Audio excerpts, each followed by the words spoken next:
ठीक है। तो हम लोग इन्फ्लेशन को अगर हम लोग कंट्रोल करना चाहते हैं तो मनी सप्लाई को घटाएंगे, और डिफ्लेशन को अगर कंट्रोल करना चाहते हैं तो मनी सप्लाई बढ़ाएंगे। तो मॉनेटरी पॉलिसी जो है, आरबीआई जो भी पॉलिसी लगाता है घटाने चाहे बढ़ाने के लिए, वो पॉलिसी होता है मॉनेटरी पॉलिसी। और जो है इन्फ्लेशन कंट्रोल करने के लिए मनी सप्लाई जो है 4% रहना चाहिए, ±2% हमारे को परमिट दिया गया है। तो मिनिमम 2% इन्फ्लेशन होना चाहिए और मैक्सिमम 6% इन्फ्लेशन होना चाहिए, इसी बीच में इन्फ्लेशन रहना चाहिए। ठीक, नेक्स्ट, अब इसी के बीच में जीडीपी और टाइम के बीच में ग्राफ बनाया गया है ऐसे। तो देखा गया ये मीडियन है उसका, तो ये मीडियन से देखा गया कि कभी जीडीपी बूम पे जा रहा है, कभी जीडीपी डिप्रेशन में जा रहा है ना। तो डिप्रेशन में भी जाता है जीडीपी और बूम पे भी जाता है जीडीपी। तो इस ग्राफ से हम लोग को आइडिया लग जा रहा है कि जीडीपी का ग्रोथ कब बढ़ रहा है कब घट रहा है। ठीक है, तो कभी भी जीडीपी कांस्टेंट नहीं जाता है, कर्व हमेशा इसी तरह से जाता है, बढ़ घट होते रहता है। ठीक है, नेक्स्ट,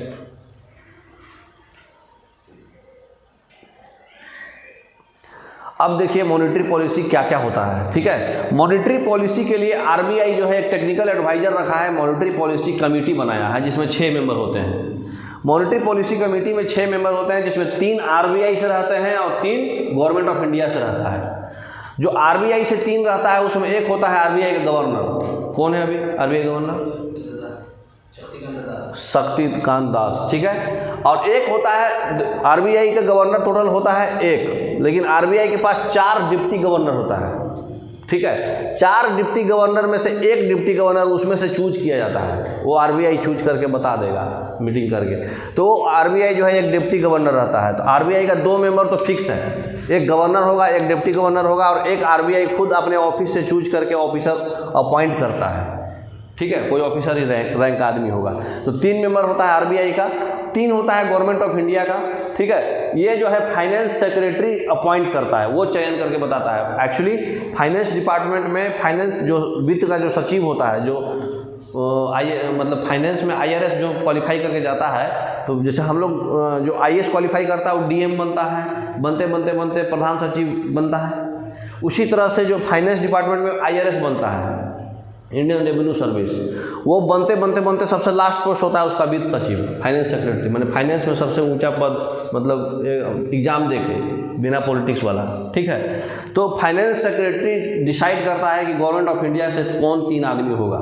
ये आपको हर समय 6 मेंबर याद रखना पड़ेगा, याद रखिएगा ये बात, करंट अफेयर्स में बहुत पूछता है। तो करंट अफेयर्स में मॉनेटरी पॉलिसी कमेटी में आरबीआई का कौन 3 है, मैंने गवर्नर आरबीआई का डिप्टी गवर्नर, और आरबीआई जो है अपॉइंट करता है कोई ऑफिसर, ये 3। और गवर्नमेंट ऑफ इंडिया से भी 3 आदमी। फाइनेंस सेक्रेटरी में एक कमेटी होता है सिलेक्शन कमेटी, सिलेक्शन कमेटी से वो लोग चयन करके 3 आदमी बताता है। तो ये 6 आदमी का नाम जो है आप करंट अफेयर्स में देख के जाएंगे कोई भी एग्जाम से पहले। ठीक है, तो 6 आदमी का नाम देख के जाइएगा, अभी ख़त्म होने के बाद मैं बता दूँगा। ठीक है, तो ये 6 मेंबर होता है मॉनेटरी पॉलिसी कमेटी का। ठीक, नेक्स्ट, मतलब टेक्निकल एडवाइजर बोलते हैं इसको। तो जो हमारा जो पूरे 6 का जो मॉनेटरी पॉलिसी कमेटी का जो चेयरमैन होता है वो कौन होता है? आरबीआई का गवर्नर। अच्छा, ये बनता कैसे है?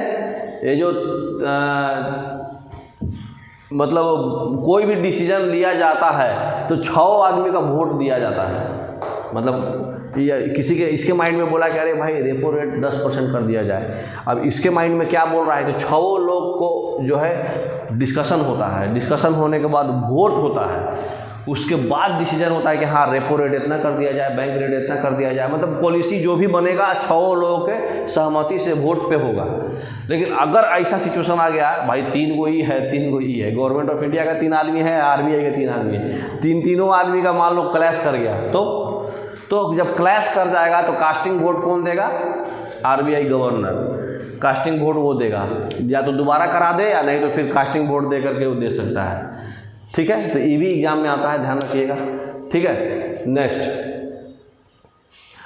अब देखिए मॉनेटरी पॉलिसी के लिए कुछ टूल्स है, जो टूल्स यूज करके मतलब पॉलिसी बनाया जाता है कि मतलब सी रंगराजन जो है वो क्या किया था, पहले क्या था, ऐसे ही बोल देता था कि हाँ आज से जो है बेस रेट बैंक रेट जो है 10% हो जाएगा और कल से SLR इतना हो जाएगा और रेपो रेट इतना हो जाएगा, रिवर्स रेपो इतना हो जाएगा।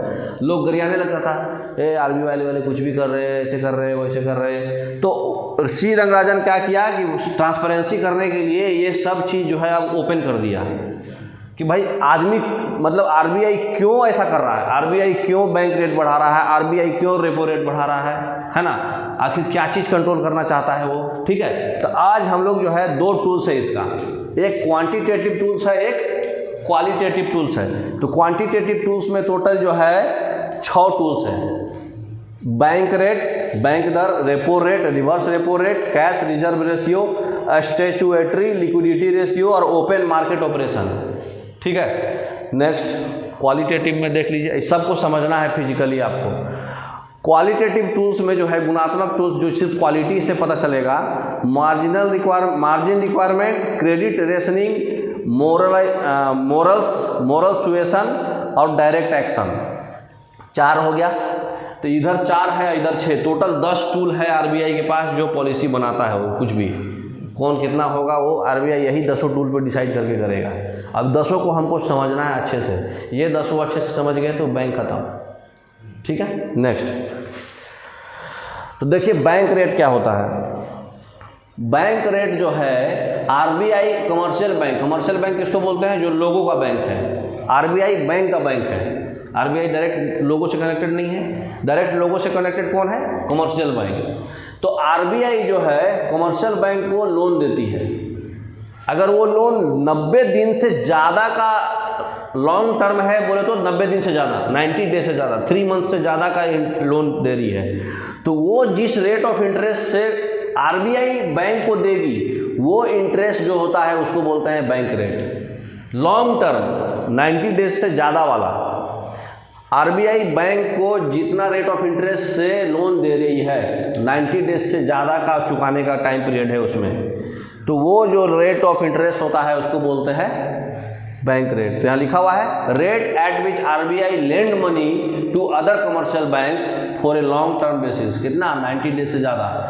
तो समझ में आ रहा है, वह दर जिस पर RBI दूसरे वाणिज्य बैंकों को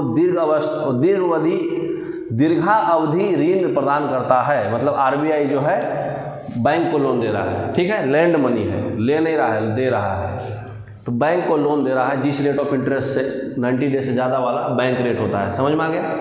अच्छा, अगर इसका फिजिकल मीनिंग समझिए, क्योंकि इसी से सारा इन्फ्लेशन डिफ्लेशन होगा, फिजिकली समझना है आपको। अब बताइए, अगर यही रेट ऑफ इंटरेस्ट अभी 5% किया है तो लोन लोग ज़्यादा लेगा कि कम लेगा? 5% छोटा लोन है, ज़्यादा लेगा कमर्शियल बैंक लोन ज़्यादा लेगा तो फिर वो बांटेगा भी ज़्यादा, तो मनी सप्लाई क्या हो जाएगा, बढ़ जाएगा, तो इन्फ्लेशन क्या होगा, बढ़ जाएगा। अच्छा, यही RBI जो है 99% कर दिया ये rate of interest bank rate, तो कमर्शियल बैंक को 99% करेगा तो लोन लोग कम लेगा, बैंक को इंटरेस्ट ज़्यादा है तो लोन कम लेगा तो मार्केट में फिर आदमी लोग को भी इंटरेस्ट रेट ज़्यादा लगेगा तो वो भी कम लेगा, तो मनी सप्लाई क्या हो जाएगा, कम जाएगा। तो मनी सप्लाई करेगा तो इन्फ्लेशन क्या होगा, घट जाएगा।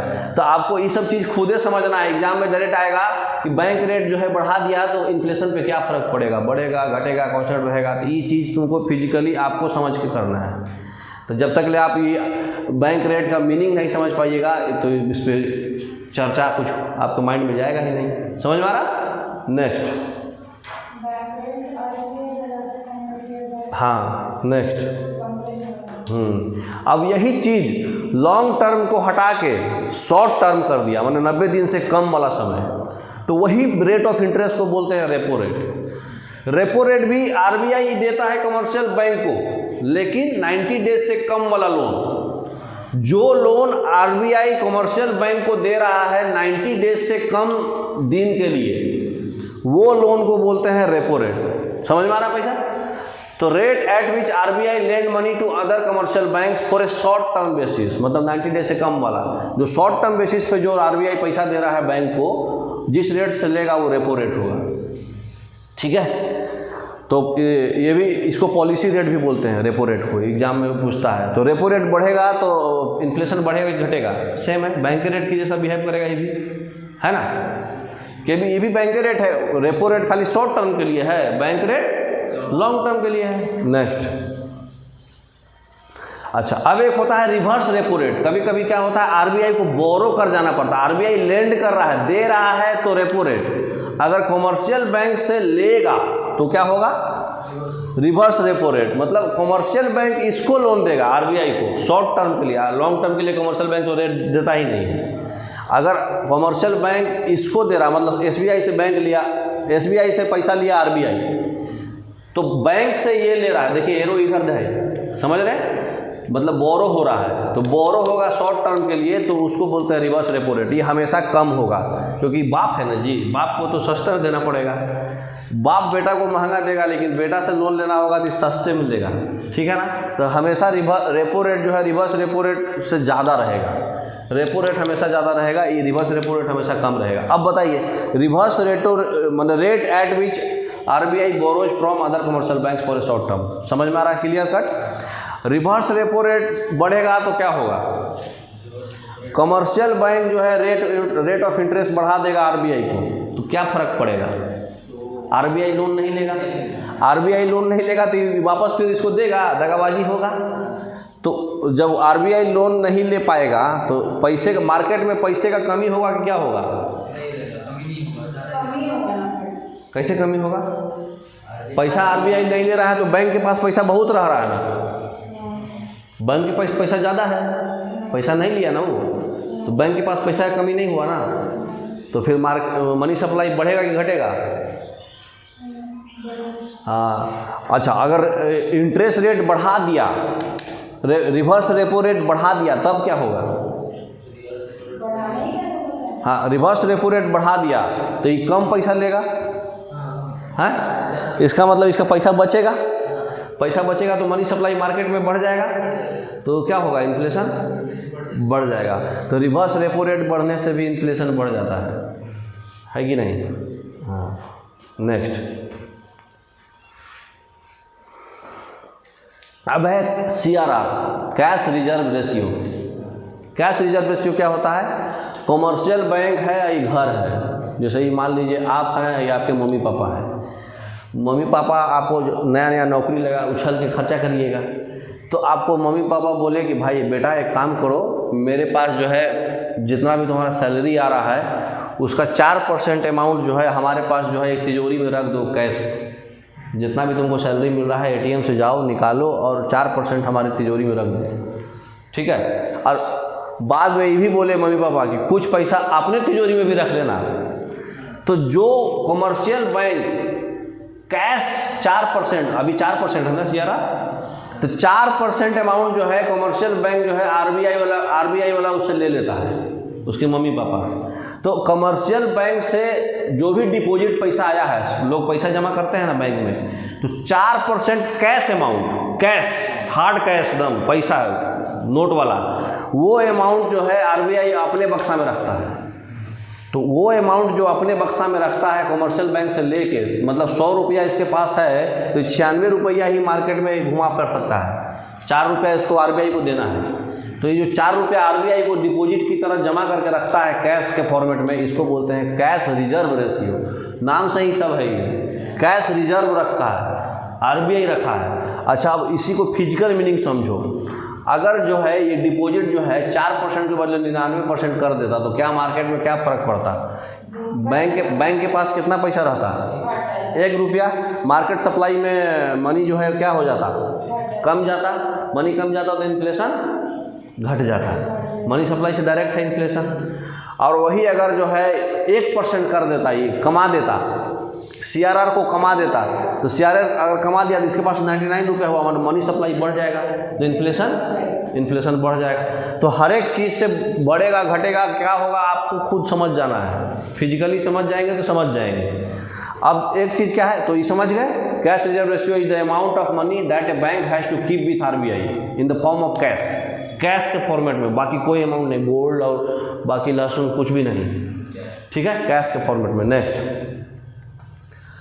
अब होता है एक SLR, इसको क्या बोलते हैं, स्टैच्यूटरी लिक्विडिटी रेशियो। लिक्विडिटी बोलो तो लिक्विड मनी जो घूम रहा है, गोल्ड भी होगा, कैश भी होगा और गवर्नमेंट का सिक्योरिटी भी होगा। तो इसमें क्या बोलता है, इसमें मम्मी पापा हैं, RBI हमारे मम्मी पापा बोले कि जो तुमको सैलरी मिल रहा है 4% तो तुम हमको दे दिया, तिजोरी में सेव रहेगा। इसमें बोल रहा है कि तुम अपने पास भी कुछ रखो, भविष्य का कोई ठिकाना नहीं है, भविष्य में कुछ भी हो सकता है। तो एगो क्या किया, एगो डब्बा दे दिया, उसमें बोला कि 23% तुम अपने पास रखो। अब ये SLR कितना है, जो भी है, मतलब याद रखिएगा। ये अभी करेंट में कितना डाटा है उसको हम लास्ट लेक्चर में बताएंगे, सारा करेंट में कितना चल रहा है। तो ये अमाउंट जो है अपने पास रखो। तो डिपॉजिट जो भी आपके पास है उसका 22 मैंने पहले 20 के आसपास ही रहेगा, आगे पीछे। तो 20 के आसपास परसेंटेज जो है अपने तिजोरी में रखो, रिजर्व, उसको खर्चा मत करो, उसको घुमाओ नहीं इधर उधर।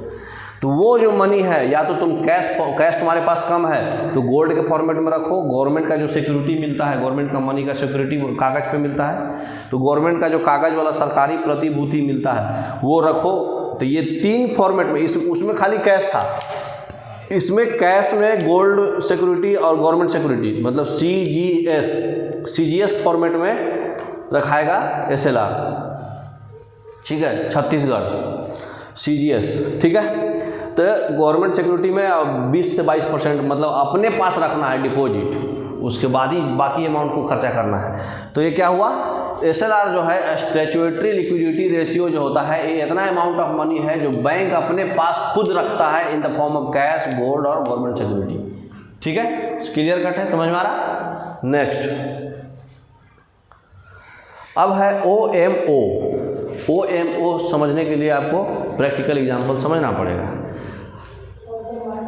हाँ, ओपन मार्केट ऑपरेशन, ये लास्ट आपका क्वांटिटेटिव टूल्स है ना। तो इसको समझने के लिए एक काम करिए, आप क्या कीजिए, आपको हम ये मोहल्ला में जितना भी मोबाइल है हम सारा मोबाइल खरीद लिए, तो मनी सप्लाई बढ़ा कि घट गया? बढ़ गया, क्योंकि हम सारे का मोबाइल खरीदेंगे तो पैसा देंगे ना उसको, तो मनी सप्लाई बढ़ गया। अच्छा, अगर हम सारा मोबाइल जो खरीदे थे सारा बेच दिए तो मनी सप्लाई क्या होगा? हमारे नज़र से बताना है, हमारे नज़र से मनी सप्लाई क्या हुआ? मार्केट में क्या हुआ? बेचो तब भी आपके पास पैसा आया ना।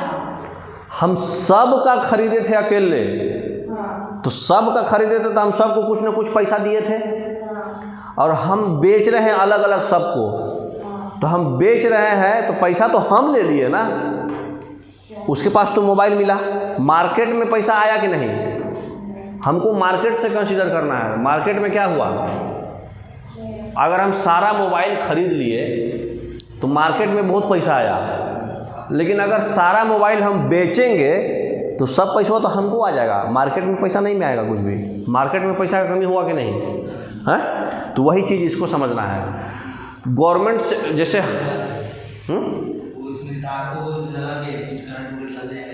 हाँ, जैसे देखो यहाँ पे मोबाइल कौन है, हम कौन है? हम हैं RBI। अभी जो एग्जाम्पल दिए उसमें हम कौन थे?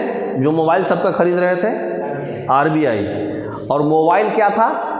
गवर्नमेंट का सामान, गवर्नमेंट सिक्योरिटी और ख़रीद बिक्री। समझ में आ रहा?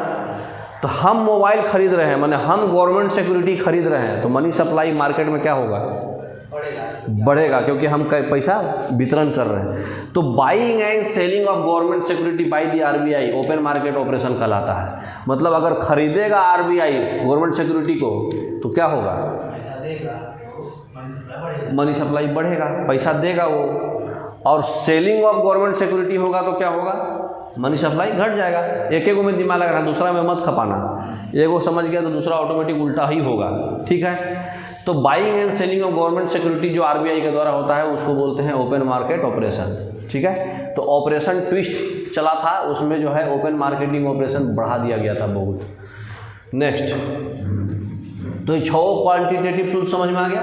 अब क्वालिटेटिव टूल समझिए। क्वालिटेटिव टूल्स देखिए क्या होता है। सबसे पहले मार्जिन रिक्वायरमेंट। मार्जिन रिक्वायरमेंट क्या होता है, आप लोन लेने जाते हैं, आपसे 10 रुपया का लोन लेता है और लल्ला का 4 गो सोना रखवा लेता है, कंगन लल्ला के मम्मी का, तो 20 रुपया के। तो डिफरेंस कितना का हुआ, आपको कर्जा दिया 2 लाख का और 5 लाख का जो है यहाँ सामान गिरवी रखवा दिया, तो दोनों के बीच में जो डिफरेंस हुआ उसको बोलते हैं मार्जिन रिक्वायरमेंट। समझ में आ रहा। तो अगर मार्जिन रिक्वायरमेंट ज़्यादा रखेगा, ठीक है, ये हमेशा प्लस में रहेगा, जितना का पैसा लेगा उससे ज़्यादा आपको लोन जितना देगा उससे ज़्यादा के अमाउंट आपके पास वो गवर्नमेंट रखेगा। या तो आपसे पॉलिसी कोई करवा ले इंश्योरेंस का, या तो आपसे ज़मीन के कागजात ले ले, या तो सोना गिरवी करा ले, या तो बिल्डिंग के गिरवी करा ले, कुछ भी आपका पुराना पैसा चाहे खेत गिरवी करा ले, जितना का लोन देगा उससे ज़्यादा अमाउंट आपसे गिरवी रखाएगा। तो दोनों के बीच में जो डिफरेंस होगा वो मार्जिन रिक्वायरमेंट होता है। तो मार्जिन रिक्वायरमेंट बढ़ेगा तो क्या होगा बताइए। मार्जिन रिक्वायरमेंट को अगर हम बढ़ा देगा गवर्नमेंट, मार्जिन रिक्वायरमेंट बढ़ जाएगा तो मनी सप्लाई कम जाएगा, क्योंकि तुम कम लोन लेगा। अब कम लोन लेगा तो मनी सप्लाई उछलेगा नहीं ज़्यादा, मनी सप्लाई कम हो जाएगा तो इन्फ्लेशन कम हो जाएगा। तो आपको ये सब फिजिकली खुद ही समझ लेना है, ठीक है। नेक्स्ट, तो मार्जिन रिक्वायरमेंट क्या होता है, RBI is empowered to increase और decrease the amount of margin, that is difference between amount of loan and value of security that has been put against. मतलब जो लोन के अगेंस्ट सिक्योरिटी आप दे के रखे हैं लोन लेने के लिए, दोनों के बीच में, मतलब कि 5 लाख का लोन मिला और 10 लाख का ज़मीन के कागजात रख लिया, तो डिफरेंस कितना का हुआ, 5 लाख का, 10 लाख माइनस 5 लाख, तो दोनों का जो डिफरेंस हुआ वो क्या होता है, मार्जिन रिक्वायरमेंट। ये कितना रखना है, बढ़ाना है, घटाना है, ये आरबीआई डिसाइड करेगा, सब कुछ आरबीआई डिसाइड करेगा। नेक्स्ट, तो ये क्वालिटेटिव है, क्वालिटी के हिसाब से हो रहा है, नापने वाला थोड़ी है ये। हाँ, अब है क्रेडिट रेशनिंग। क्रेडिट रेशनिंग क्या होता है, तो मतलब मान लो चोर लोग हैं, चोर लोगों का ग्रुप है, जैसे विजय माल्या। विजय माल्या क्या किया, बहुत लोग जुट लिया, एक इंडस्ट्री का खोल दिया और इंडस्ट्री खोल के जो है लोन का फैसिलिटी ले लिया और लेके भाग गया। तो क्रेडिट रेशनिंग एक चीज़ होता है कि चोर लोग के टाइप जो ग्रुप है, मतलब किसी को भी लोन बांटेंगे, चोर लोग को भी लोन बांटेंगे तो कैसे न कैसे तो चोरी करके देवे नहीं करेगा लोन, तो हमको चोर लोग को भी लोन बांटने से फ़ायदा ही है। लेकिन जो क्रेडिट रेशनिंग क्या होता है, गवर्नमेंट रोकता है to restrict a person group of person in industry to avail the facility of loan. मतलब विशेष व्यक्ति विशेष जो चोर लोग टाइप आदमी है, किसी उत्पाद या उद्योग या व्यक्ति विशेष को ऋण सुविधा जो है निषेध कर दिया, मतलब रोक दिया।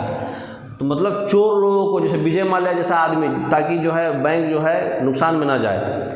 तो जो क्रेडिट रेशनिंग मतलब उसका पूछता है ना कि आपका क्रेडिट स्कोर कितना है, क्रेडिट स्कोर कम रहेगा तो उसको लोन नहीं देता है।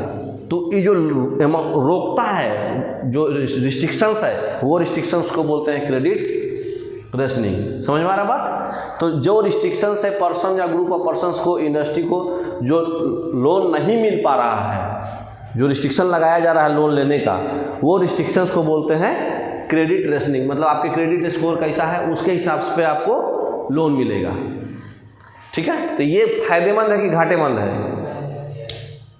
घाटेमंद है।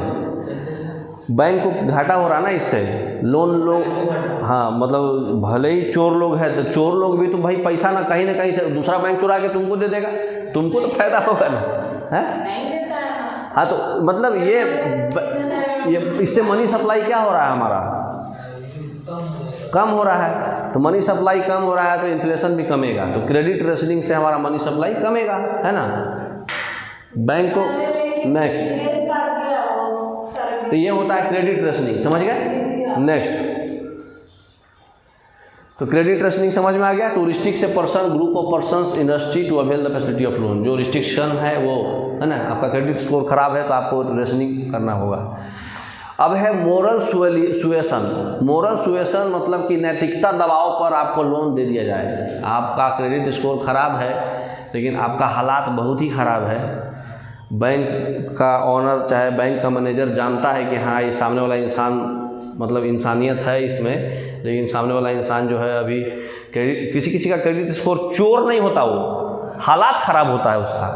तो जब हालात ख़राब होता है तो उस कंडीशन में जो है वो लोन दे देता है अंडरस्टैंड करके, डायरेक्ट एक्शन से।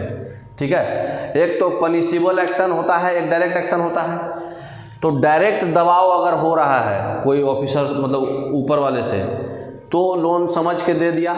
और एक जो होता है कि कोई पनिशेबल एक्शंस हो रहा है कि तुम काहे नहीं लोन दे रहा, दे लोन, क्रेडिट ख़राब है तो क्या हुआ है, हमारे जान पहचान है, दिस है डेट है, मोदी से पहचान है, ये है, बहुत बड़ा बड़ा आदमी लोग कैसे लोन ले लेता है, बहुत बड़ा बड़ा अमाउंट। तो बहुत बड़ा बड़ा लोग, बड़ा विजय माल्या कैसे लोन ले लिया, क्योंकि उसका मतलब उसको मोरल सुएशन से लोन मिला। तो मोरल सुएशंस का मतलब होता है कि जो नैतिकता का मोरलिटी का दबाव आएगा कि सामने वाला इंसान चोर नहीं है, मतलब क्रेडिट रेशनिंग यहाँ और मोरल सुएशन दोनों अपोजिट है। क्रेडिट रेशनिंग में जिसका क्रेडिट खराब है उसको लोन नहीं मिलेगा, लेकिन मोरल सुएशन क्या है, नैतिकता का दबाव आ रहा है बैंक पर कि भाई सामने वाला का कमजोर मजबूरी है, अभी उसका पापा बीमार है, चाहे मतलब ऐसा सिचुएशन आ गया है कि मतलब अनअवॉइडेबल सिचुएशन है, तो उस कंडीशन में जो लोन वो देता है उसको बोलते हैं मोरल सुएशन। ठीक है, इससे नुकसान है कि फ़ायदा है? लोन देगा तो फ़ायदा है, मार्केट में मनी सप्लाई आएगा, लेकिन इससे पनिशेबल भी हो सकता है और डायरेक्ट भी, दोनों चीज़ हो सकता है ना। नेक्स्ट,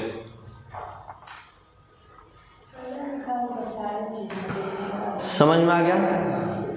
अब एक चीज़ होता है, मनी सप्लाई घटेगा, मनी सप्लाई मार्केट में घटेगा, तो उस समय जो मनी सप्लाई मार्केट में घट रहा है इसका मतलब कि महंगाई घट रहा है। महंगाई घट तो रहा है, बट वो जो पॉलिसी है इसका मतलब कि टाइट पॉलिसी है कि नहीं? आप इन्फ्लेशन, महंगाई, मार्केट में मनी सप्लाई को कमा दिए, मतलब टाइट पॉलिसी चल रहा है आरबीआई का, इससे पता चलता है। तो वर्ड यूज करेगा टाइट पॉलिसी चाहे डियर पॉलिसी, ये नहीं पूछेगा घटेगा बढ़ेगा। जो इस 6 टेक्निकल टर्म को बढ़ा घटा के पूछेगा कि ये टाइट पॉलिसी है कि डियर पॉलिसी है, कि मतलब लूज पॉलिसी है या चीप पॉलिसी है, ऐसा वर्ड पूछता है। तो टेक्निकली अगर आप फिर अभी जो हम आपको जितना भी 10 पढ़ाए, अगर आप टेक्निकली समझ गए होंगे तो कैसा भी क्वेश्चन घुमाने दो आप बना दोगे। समझ में आ रहा? सब मार्केट सप्लाई पे है, मार्केट सप्लाई कम गया तो टाइट पॉलिसी हो गया है, इसका मतलब इन्फ्लेशन इसमें घट रहा है। इन्फ्लेशन बढ़ाना बोले तो अच्छा पॉलिसी है ना। महंगाई बढ़ रहा है मतलब गवर्नमेंट के लिए अच्छा बात है, वो एम्प्लॉयमेंट बढ़ रहा है। तो मनी सप्लाई बढ़ा दिए इसका मतलब कि लूज पॉलिसी है ना, चीप पॉलिसी है। तो पॉलिसी उल्टा चलता है, मनी सप्लाई के उल्टा। मनी सप्लाई कमा दिए मतलब टाइट हो गया, है ना। समझ रहे? समझ में आ रहा है ना? महंगाई को आप क्या कर रहे हैं इसमें, मनी सप्लाई कमा दिए मतलब इन्फ्लेशन भी कम गया। मनी सप्लाई से डायरेक्टली रिलेटेड है इन्फ्लेशन, तो इन्फ्लेशन कम गया मतलब महंगाई कम हो गया। महंगाई कम हो गया मतलब कि वो टाइट पॉलिसी किया था, लोगों के पास पैसा नहीं है। महंगाई मतलब लोगों के पास पैसा है तब ना महंगा हो रहा है। जो आदमी के पास पैसा है वही आदमी लोन लेगा, वही आदमी इन्हें उन्हें खर्चा करेगा, है कि नहीं। तो महंगाई, अगर मार्केट में महंगाई कम है, सस्ता हर चीज़ मिल रहा है, इसका मतलब वहाँ के पास गरीबी है, मतलब वो गवर्नमेंट जो है टाइट पॉलिसी लिए हुए है। तो लूज पॉलिसी हो गया तो मनी सप्लाई से समझना है, मनी सप्लाई कम गया मतलब टाइट हो गया। अब देखिए किसी आदमी का जो है कपड़ा से याद रखिए, कपड़ा का जो है ये लेंथ कम जाए तो टाइट हो जाता है कपड़ा। तो मनी सप्लाई कम गया तो मतलब पॉलिसी टाइट है, ठीक है। हम मनी सप्लाई बढ़ गया तो पॉलिसी लूज है, चीप है ना। और जो लूज होगा वो चीप रहेगा, जो टाइट होगा वो प्यारा होगा, है ना। नेक्स्ट, तो फिस्कल मेजर समझ में आ गया जो हम बताए थे पहले ही। नेक्स्ट मतलब सॉल्यूशन, जो क्या क्या सॉल्यूशन हम लगाए मनी इन्फ्लेशन को कंट्रोल करने के लिए, समझ गए। तो ये इतना टोटल आपका इन्फ्लेशन का टोटल समझना था, बैंक रेट सब कुछ समझना था। आशा किए आपको समझ में आया होगा। अब एग्ज़ाम में आपको समझ में आएगा कि समझ में आया कि नहीं, ठीक है। Thank you.